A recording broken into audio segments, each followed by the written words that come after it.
Welcome to The Weekly, a podcast brought to you by Calvary Bible Church with your host, Jay Ewing. I'm one of the pastors on staff here and reside usually on the Erie campus. We're so glad you're tuning in, no matter where you're coming from or where you've been. We're thankful for you to tune in. If you check us out on YouTube, you can see our radio faces. If you're listening today, thanks for listening on your commute, no matter where you're going. Hope your day is filled with lots of grace and peace and fruits of the Spirit, because we all need it, my friends. All right, we have Thomas in the booth today. No matter where you find yourself, you need to go to calvarybible.com, click your campus, find out what's happening in your neck of the woods. The fall is definitely in full swing and Christmas is coming. There's so many things happening at Calvary. We want you to make sure you're informed, you're connected. Go to calvarybible.com. Also, you can always comment on the YouTube. We actually pay attention to that. And also give us a 5-star review, nothing but 5 stars on your podcasting platform, and let us know that you're listening. That's enough announcements. Thomas, you remember day? Good job, Jay. You remember the day you picked this song out? Not really. That was many moons. Hey, I wanted to start today by asking you to give us a review, a personal review, because this weekend you got to attend a CU Buff game. I did. It wasn't your first CU Buff game ever? Definitely not. Okay. Was it any of your family members' first CU Buff game ever? You know, it was one of the 4 of us. Other, we went to the Mile High CU versus A&M game. Okay. So it's the first time. You went as Aggie fans. Yeah, totally. Okay, so this is the first time you stepped into holy ground at Folsom Field. You know what? Folsom Field is one of the best venues in college football. Yeah, they're burning incense all day. The problem with Folsom Field, it needs to be upgraded, especially behind the scenes. Oh, yeah. Well, that's just like everybody's house, man. Yeah. It's like we bought a new lampshade, but don't go upstairs. I'm amazed at how old the things that are outside of the stadium itself are. It may have been when the Lord founded the earth. But, okay, so you're there. You saw Ralphie run? Oh, totally. The flyover was great. I was like, is this a demonstration of what the day's going to look like? No, wind. The wind got him, yeah. It's too bad. But it wasn't even like F6. Okay, if it was like a fire prevention guy. I mean, it's a crop duster. Yeah, like I was expecting when they said fly, I was like, oh, F-16s are in the building, or Warthogs, or something. Yeah. And those guys are like, wind, let's go. Yeah, that's you true. know what I mean? That's true. Like that. The guy's like, I'm driving a bus. I'm just gonna throw this out to everybody who wants to see the greatest flyover of all time. Yes. Is 4th of July, right? Ouray, Colorado. Okay. Because they get the flyovers of all the cities on the 4th, and then in Ouray, they're doing the mountain town circuit, and they just drop into the canyon. Oh man, just scream! Oh my gosh, car alarms are going off, babies are screaming, and I'm like, America, yeah, that's great. It's so good. All right, but it was a good experience for you. Yeah, it was a good experience. You know, that's interesting. It just happenstance. Yeah, that we'll be attending a Texas A&M game this weekend. Okay, in Texas. Going back Thanksgiving week. And would you say the Buff game is lacking compared to the 12th man? I think I'm always appalled at the student section at CU. Well, I mean, listen, I've been there when like entire sections are getting kicked out of the game. Right. Like CU fans, and I'm one of them, are terrible. Yeah. They're just not good fans. It's just interesting. It's interesting the culture in which you set and the precedents which you set when you have traditions. You know what I mean? Like, it's super interesting. Yeah. Because at Texas A&M, when I've been there, like the students are opening doors and keeping them open, and you have to take your hat off to walk into the student center. Oh, okay. At Texas A&M. It's actually so they actually think it's holy ground. Yeah, it's like it's a memorial hall for those fallen Aggies through the wars, as well as when the bonfire fell, those students. Okay. And so like the student center, like you just take your hat off. You can't walk on the grass people will start yelling at you Really? if you step on the grass in that area. Wow. And, it's just a little different culture-wise. It's a little different. Well, I'm glad you got to experience the Mighty Buffaloes before you go down to Texas. My son has been listening to the CU fight song every morning on the way to school. Yes. There are two versions of that song. Yes. There's the PG version. Oh, okay. I didn't know that. And then people have added words. Yeah. I think the Language Arts Department of Colorado added words. The best part about CU is it's just beautiful. It's a beautiful venue. Oh my gosh. It's an unbelievable. Who doesn't want to day. go to the Buffs? Right. Mountains, sun. And we sat in a section that had longtime Buffs fans who were very nice, kind, cordial individuals. So we had a great experience. So you were not sitting next to the student section? No, but the restroom line was so long. We walked to the student section one because that was the shortest bathroom. And that was interesting for my 10-year-old and 8-year-old to hear the language come out. Yeah, you learn new words. Yeah, totally. So, it's a culture thing. Yeah. So I have sat in the student section at Texas A&M. When we went last time, we had a cousin who was still a student. She got us student tickets. Sweet. And that was really fun because there's only one time you sit down the whole game at Texas A&M. Oh, really? That's when the visiting band plays. Oh, I thought it was when you guys were praying for a victory. No. But so you have to stand the whole time. You stand through the Aggie band because it's a military band. So it's a very formal. The whole stadium stands. Or this is the student section does. Yeah. Yeah. But yeah, it's super, super fun. There's a lot of fun traditions. Rumor on the street is people want Coach Prime to leave Colorado to go be an Aggie. The problem with that is he can't take his son or Travis Hunter. Okay, so you're saying we're okay. I mean, here's the thing with the CU fans. Yeah, we're about to get to Revelation. Don't worry, people. Mm-hmm. But give us a revelation on the CU Buffs first. Every great job that comes available, until the day he leaves, everyone's going to throw his name into it. Oh, okay. I got you. Yeah. So just buckle up, buttercups. It's all right. It's kind of like when a senior pastor position opens, that you get an email. Right. Right. It's like, listen, you don't poach him from Calvary Bible Church. Yeah. Totally. All right. So let's talk about Revelation. Yep. And we're in the thick of it, my friends. These are the chapters everyone skips. Deep, deep texts of the scriptures. Yeah. And part of the reason why is, we talked about this even in my life group, is the language is still so strange. And you feel like if you hang out with the language, you would get to know it better. And then you're like, nope, still strange every week from week to week. Yeah. Does that make sense? Yeah, I think we'll go into this weekend on Sunday. And even there, the angel gives the interpretation of what John has seen. And it's still confusing. Yeah. Totally. He's like, let me tell you about the woman and the rider of the beast. And then we're still wondering, wait, I'm confused. Right. Totally. But I do think if you can get your mindset in biblical language and how the Bible talks about things, and just know that there is a spoken language that you're not privy to, and educate yourself as much as possible, it becomes at least less foreign. Mm-hmm. Yeah. And, the big takeaway for me this week, and I wonder if this is true, these two chapters really were focused on what God is doing, in the sense of God is the one who is the rightful one to bring judgment. Yeah, I think this is where Revelation is. We said this, at least a dozen times. Revelation is a book about worship. Mm-hmm. And you're going to see the worship in the throne room. You're going to see the lack of worship on earth. You're going to see the false worship of the beast. And you're just going to see, oh, man, God is exalted to such a high view. We're seeing Jesus in a way that maybe we haven't seen him before, right? There's a transfiguration of Jesus, the ascension of Jesus, the glorified Jesus. And it should lead us to worship. We should go, man, if God is that big and that great, I want to worship him, which is not, hey, I want to sing some songs simply. This is, I want to give my allegiance in my life to follow the sovereign Lord, the one who, in this case, judges the earth with righteousness and equity.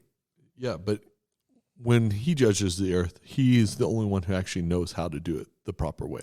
That's true, because all of our judgments are, I use this word perverted just because it's bent, it's warped, it's a favoritism, it's me-centered, however you want to say it. Mm-hmm. But all judgments of man are perverted. I loved Pastor Perry had preached the same text in Boulder. I did a great job. If you were confused in Erie, you should download Perry Marshall in Boulder. But he opened up talking about referees and the game that was reffed, the women's championship last year, and how there were some controversial calls. And they actually went and reviewed the game and said, you know what, that didn't live up to our standard. Like, here's our standard of a 91% like accurately called game. This was below that standard. And you watch every sporting event and you think, okay, the refs must be homegrown here, right? Like somebody's mom is calling the game, or their dad's on the field. And we have, just a bent way of looking at even just the sporting events that we watch, let alone the life we're trying to interpret. Right. And so it's wonderful to know that there's a God who sees all the evidence. Like he's not going to execute his judgment in favoritism or any partiality. It's not bent towards the rich or to the poor. It's not for some class of people or some race of people. It is his perfect, right, equitable justice. And it's like, man, we all crave justice. Right. But we don't love the one who is usually making the decisions on our behalf. And here's God who makes those decisions. Yeah. And the Bible teaches us how to wait by asking, how long, O Lord? Yeah, what do you think about that? You said you had mentioned that about the Psalms. Yeah, I think the Psalms, and goes back to, we've talked about this a bunch on the weekly over the years. The Psalms give us a language on how to do life, how to pray through life, how to worship through life, and how to do life at its best. This gives us language. And so when you're a person who has read the Psalms over and over again, which I think you should read the Psalms every day. And when you get to 150, start back over, right? And that should be your prayer book for the rest of our lives. And so the psalmist tells us and teaches us how to ask when we see injustice. We need to cry out, how long, O Lord? And you pointed it out, actually, in Revelation 6, it comes here, and it's back again, right? As we're starting to wrap up the judgments, it's like he's answering this question. Yeah. Now is the time. Back in 6, they were crying out, how long, until you vindicate us. And I think that's a misunderstood word in the sense of like, man, he's going to just go and do harm to people who harmed his people. And vindicate really is to show that our witness and our testimony was true. So how long until you almost reveal yourself in a world so that everyone knows that Jesus is king? How long until you show that the world we were talking about of heaven and earth is real? How long until you judge evil and wickedness? And here we're seeing in the 7th bowl, that's now. We're going to judge the whole earth. And we talked about that on Sunday. Do you think that was helpful of just reminding the frame of Revelation around the 3 cycles? Oh, definitely. There's definitely 3 cycles in here that we need to point out. And you mentioned that the first cycle was the seals. Yeah, it was actually a quarter of the earth. A quarter of the earth. So the judgments that come from the seals affects a quarter of the earth. And then the judgments that affect are 1/3 of the earth? With the trumpet judgments. Okay. Yep. And then now we're reading the full judgment of the bowls. Yeah, the bowls is going to cover the whole earth. As you look through this text, the angels play such a big, I think that's another thing that I think we should point out in Revelation is that the angels have a real job in heaven.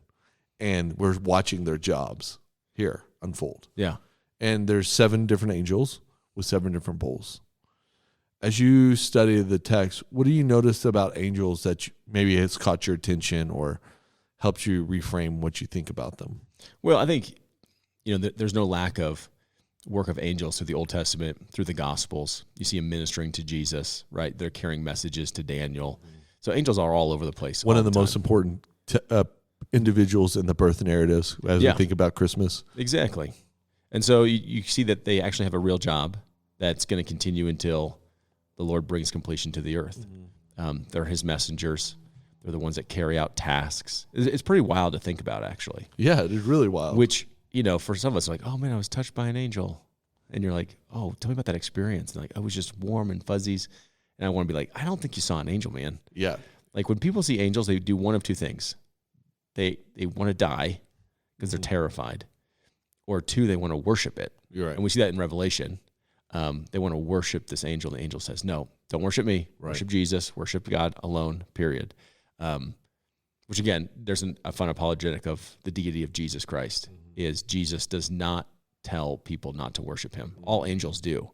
And so he's not just a prophet. He's not just an angelic being. He's the Son of God. Anyway, that one's free. Well, and it tells you how to maybe spot him out in the Old Testament when the angel doesn't say, don't worship me. That could be a good clue. Prefigurement of Jesus. Yeah. So I don't remember the question, but angels are cool. Yeah. How has it deepened your understanding of them? Like, just in your personal reflection of bumping into them every week. I think you're summing it up, but is there something new that you've never known I think it before? just goes and heightens the awareness of not everything that's happening today that I see is just flesh and bones. It's not just creation busted and broken. It's not just my own flesh that's broken. Like there is a spiritual battle going on. Obviously the New Testament is, highlighting constantly. This is actually our battle. It's not against flesh and blood. Right. But there's actually something going on that has cosmic implications between angels and fallen angels, between God's agenda and Satan's agenda, that if we're not privy to, it just feels like, man, that was a hard week. Yeah. There's a lot of evil in this world. What's wrong? And this helps us understand a little bit more of it. That's so good. Okay, in chapter 15 and 16, there's these big worship texts that we slow down.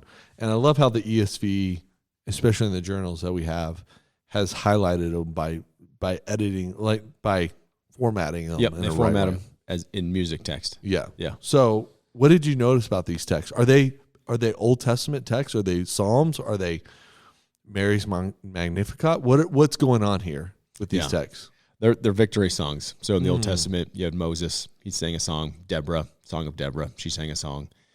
These are victory texts to talk about how great God is and the work that God has done. So the first one in 15 is Moses' text. It's not word for word. Yeah. And so you're incorporating Moses' language. And then it also says the Song of the Lamb, right? Right. So the Song of Moses and the Song of the Lamb. Revelation had said they're going to sing a new song that only the children of God know. And so I think this is giving us an insight into a new song that only the children of God know how to sing. It's amazing that we've never studied these texts.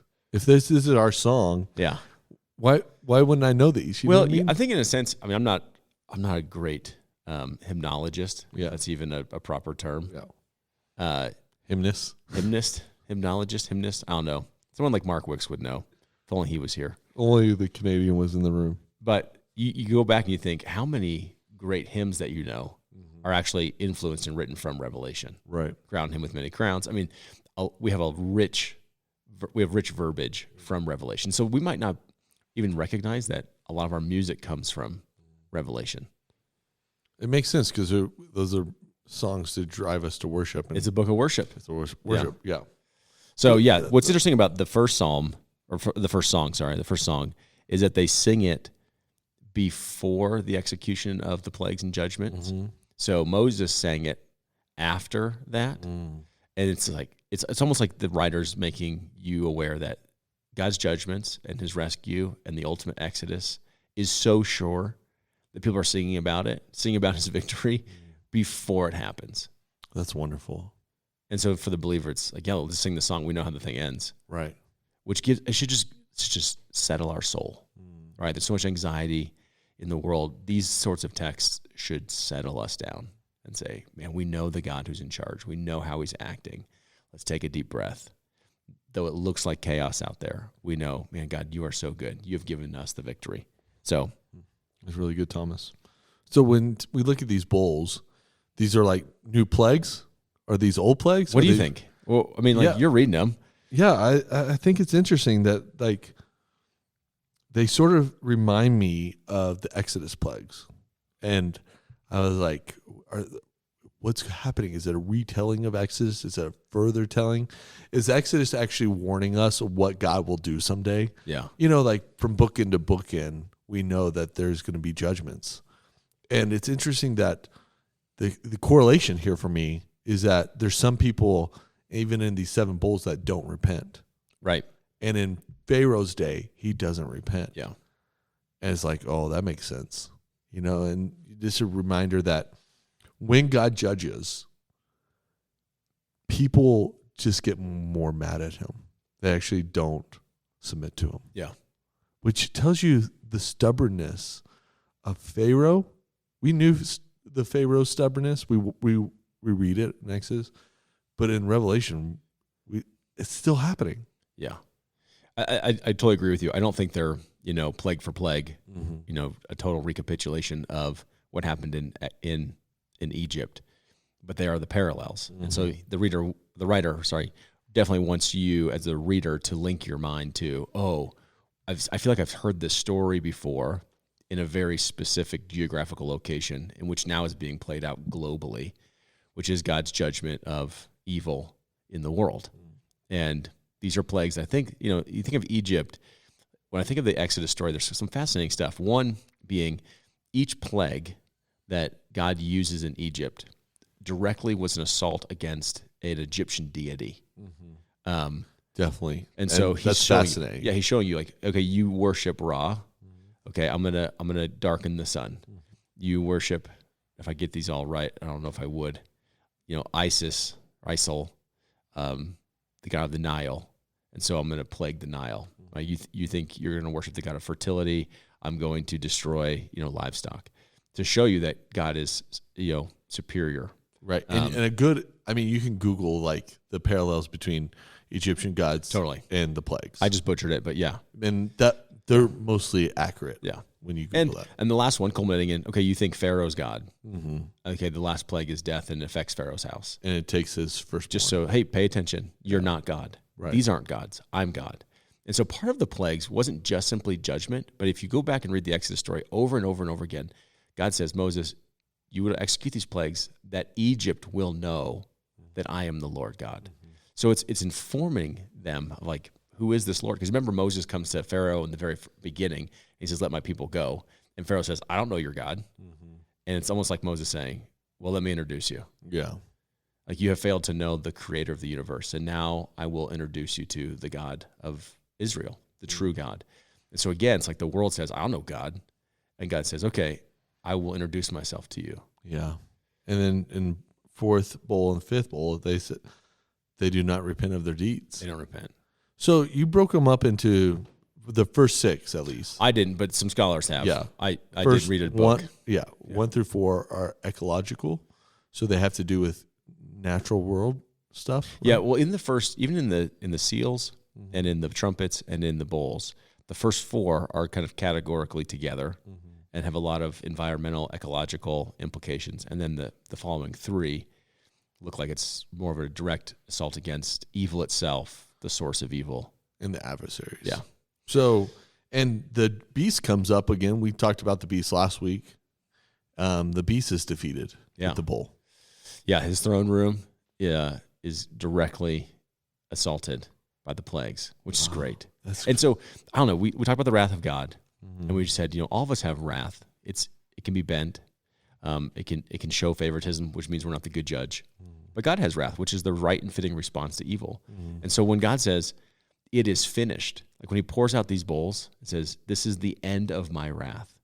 That also means, this is why it's so good, that also means it's the end of evil. Mm-hmm. For God's wrath is associated with the presence of evil.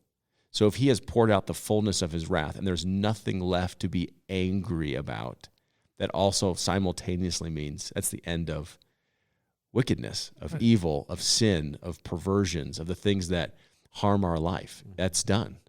And so the other piece of it is, we didn't talk about it on Sunday, so much of this language is decreation. Mm-hmm. And so you're taking the seas that were brought together and then you're judging the seas. You're taking the lands and the stars and the skies and then you're like bringing it back down to the darkness essentially, which is God decreating the world as it currently is. It's like almost like deconstructing a house that has mold and finding the good bones. And so he's deconstructing the world, making room ready, what he's about to do with the rest of Revelation, which is reconstruct or bring about his new creation. Yeah, it's beautiful.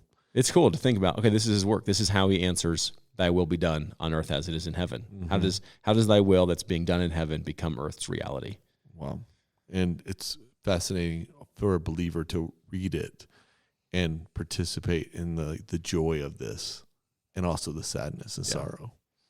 It's a big mixed bag of emotions. Yeah, it goes back to, when John's told to eat the scroll and it's bittersweet. It's like sweet because, you want justice.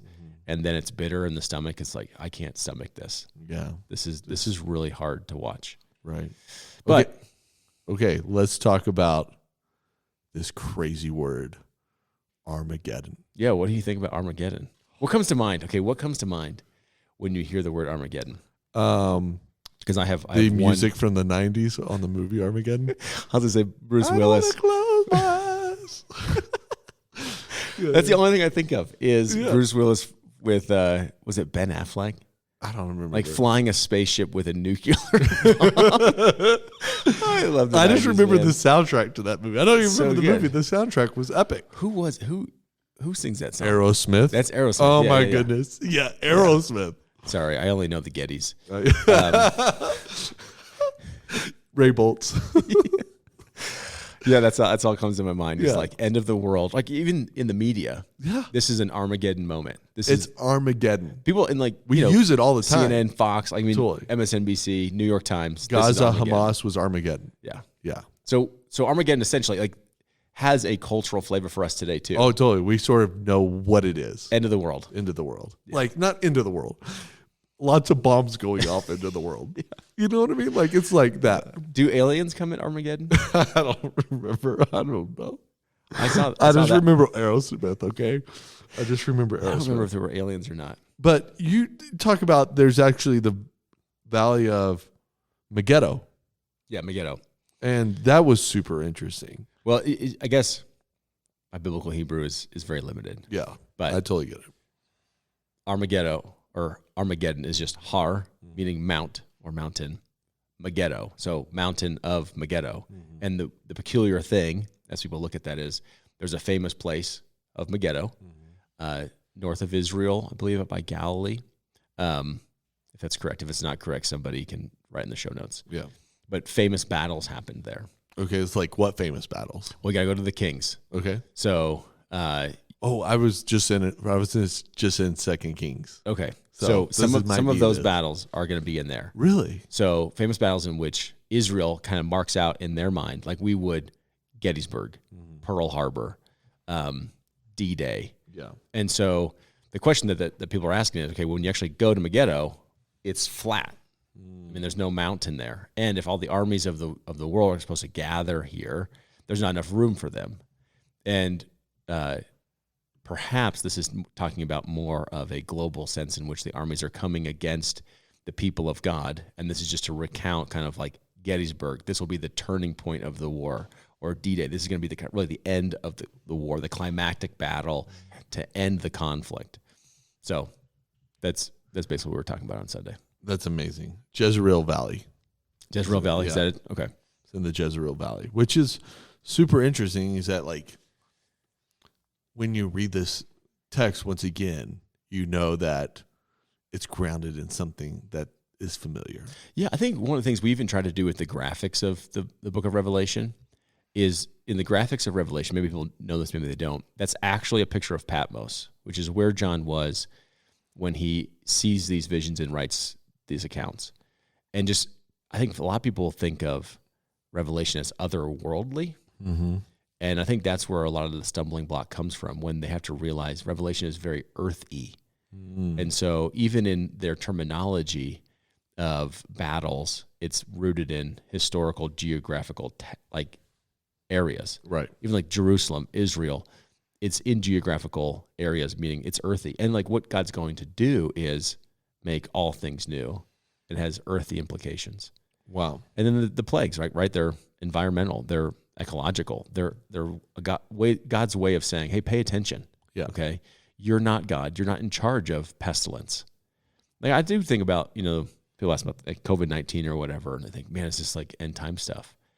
And I think in the sense you can just say, hey, anytime you see a global pandemic, it's to get your eyes on Jesus, on God, saying, hey, this world is not the way it is.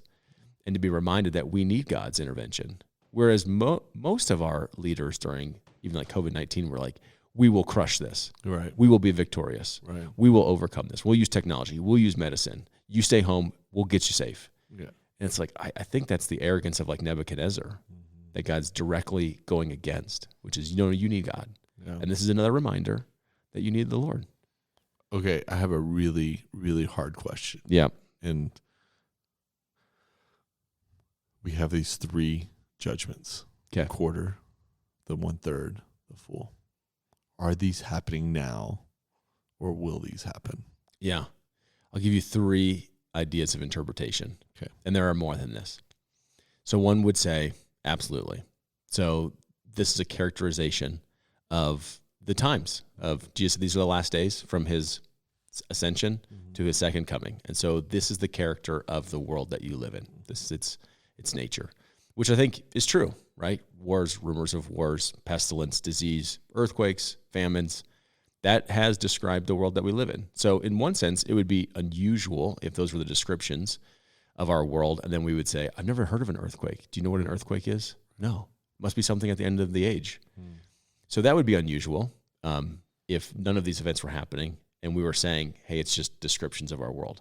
However, it is descriptions of our world. And so therefore, you could lean towards, hey, this is descriptions of the world as it is, period. Other camp on the other side would say, no, these are earthquakes as the world has never seen before. And so all of this is reserved for the final days. Or where I would lean, this is me always trying to like have cake and eat it, is yes and no. Like Jesus described the last days as birth pangs. And he said, when you see these things happening, it's not the end, but it is the beginning of the end. And birth pangs are, contractions happen for over a period of time, culminating in the delivery of your child, right? And the first contraction categorically is the same as the last contraction. Now, I've never been pregnant, but my wife tells me the last contraction is rather different than the first one. It's like, ooh, I think I had a contraction. The last one is like, you're at 9 centimeters, 10 centimeters, baby's coming. So like characteristically, yeah, they're the same, but they've grown in 2 things. One, intensity and frequency. And so when you see these things growing in intensity and frequency, I think you're seeing the conclusion of them. Now, is this the intensity and frequency that is the end? I don't know that. But I would say, yeah, you're actually seeing more and more of this being poured out. So what you're saying is what you said on Sunday, which the text says in 16. It says, actually, it's in 15, sorry. No, maybe it's in 16. Where is it where it says, be ready? Be ready. That's 16:15. Yeah, 16. Behold, I'm coming like a thief. Blessed is the one who stays awake, keeping his garments on, that he may not go about naked and be seen exposed. Yeah. Be awake. Like, be anticipatory of Christ's return. I think when we asked that question on Sunday, who thinks that Jesus could come tomorrow? The majority of people in the room did not raise their hand. Now, that could mean because they don't want to participate in fun games. But I just thought, okay, no, actually, this is the call to everybody in this room to wake up, right? To be in the reality that Jesus Christ can come at any time. And maybe he comes later today, maybe he doesn't. But we live as though it is possible. So, let's stay awake, Calvary. Stay awake. Prayerful, right? Not just cups of coffee from Calvary. Prayerful and caffeinated. Let's stay awake. Yeah. Let's be having our garments on, ready for the return of Christ. Yeah. I hope, Calvary, you're blessed by this conversation. Let us know in the show notes on YouTube what you're thinking, what questions you have, as well as let's continue to remind each other and gather weekly here at Calvary to stay awake, worship the living God, and be ready for this wonderful, wonderful, great day. All right, thanks.